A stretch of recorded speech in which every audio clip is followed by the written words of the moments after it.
Ray, thank you very much indeed. Enough of politics for now, because it's beginning to look a lot like Christmas. The big day is just a week away. So we have thought we might just pause for a while and reflect on some of those traditions, where they come from, how the festive period is celebrated elsewhere and by other faiths, of course, at this time of year.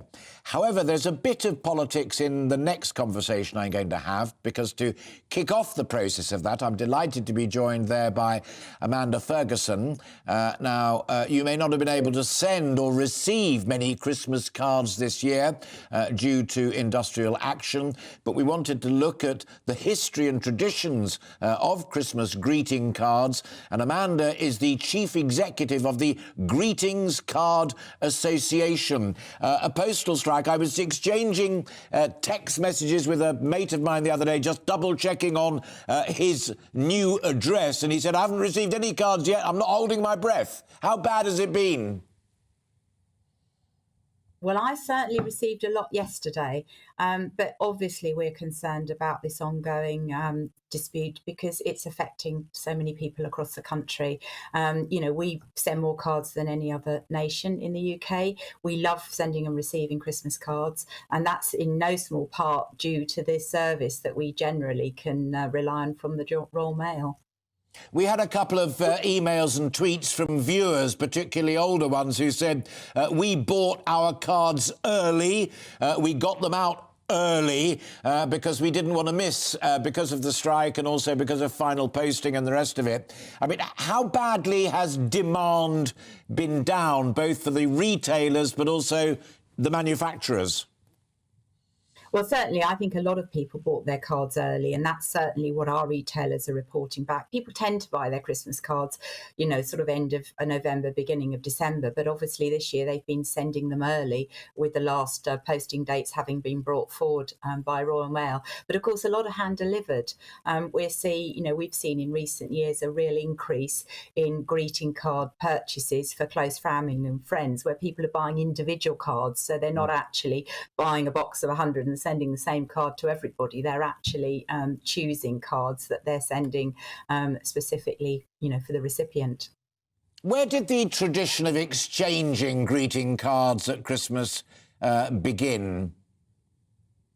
Well, it is a British tradition. The first greeting card was sent in 1843 by Henry Cole.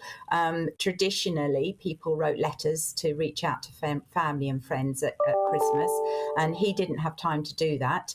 So he commissioned an artist friend to design a Christmas card for him, and the image again was quite traditional. It was a scene of the family, sitting around a table, eating and drinking, but in either side were images of sort of poor and needy having gifts and charity, being looked after at Christmas. So he then printed that card and sent it to 1,000 friends, and that was the first Christmas card. And we've been sending them in this country ever since, and we're still doing so. Yeah, and many of them are very, very beautiful things and lovely to look up on mantelpieces. That I've noticed also over the years that a number of people who are much more savvy on the technical side than I am. I'm utterly useless. There are some really elaborate electronic messages that one can send these days that in a way impersonate what Mr. Cole was doing, that you've just described so beautifully. I mean, really elaborate, very beautiful, some of them even musical. Do you feel under pressure from the techie world?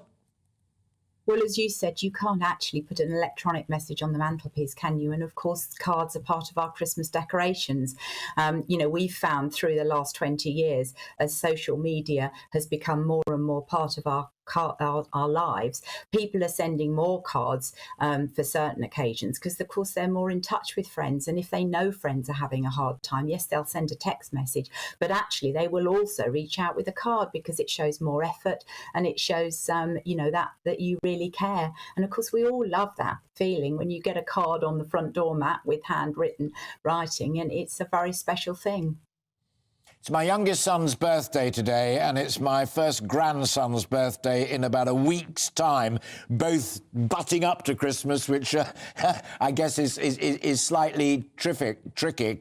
I mean, in marketing terms, there seems to be a greeting card or celebratory card for almost any event now. National Dog Day, Cat Day, International Day of the whatever it might be. Well, that's because people love sending and receiving cards. And of course, a lot of the cards are just a joke or an image that connects you to a friend or loved one and, you know, prompts you to reach out to them. And that's really what cards are all about. Of course, birthdays, you know, are key. I think there's 180,000 birthdays every day in this country. And greeting cards are a huge part of that celebration of that occasion, and of course many others. And I think, you know, we continue to send more cards per capita than any other nation because we love receiving them. Well, Amanda, from all of us here at GB News, very happy Christmas to you and for the good people that you represent, be they retailers or manufacturers of greeting cards. I and my family personally love them, even though remembering who sent one back last year is not always the easiest thing to do, and you can upset people so easily. Let's try not to do that at this time of year. Amanda Fergusson, Chief Executive Officer of the Greeting Card Association, with some lovely background history there and encouragement to be nice to people. It's just a little simple thing to do, and keep your fingers crossed that you do get deliveries. Amanda touched brilliantly on the origin of greetings cards there, which I asked her to do, for which I'm very, very grateful. For a more general view of traditions, I'm delighted to say that I spoke to James Cooper yesterday. James is Mr. Christmas.